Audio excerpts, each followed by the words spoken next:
रहेको उहाँको दाबी छ। सँगसँगै जुन खालको अवस्थामा यो सम्झौता भयो त्यो सम्झौतामै धोका भएको उहाँले जिक्र गर्नुभएको छ। अबको विगत के त होइन संक्षिप्तमा त दिनुपर्छ। अबको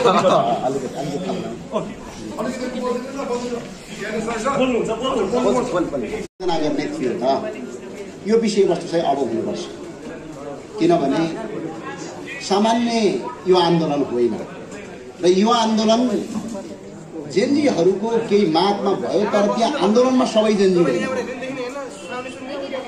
सबै नेपाली नागरिकहरूको साथ र सहयोगमा यो आन्दोलन प्राप्त भएको।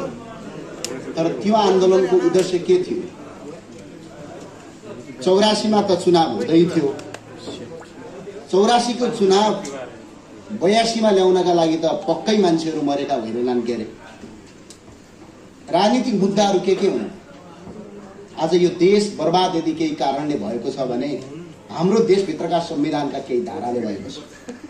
आज कोही साथीहरू भन्दै थिए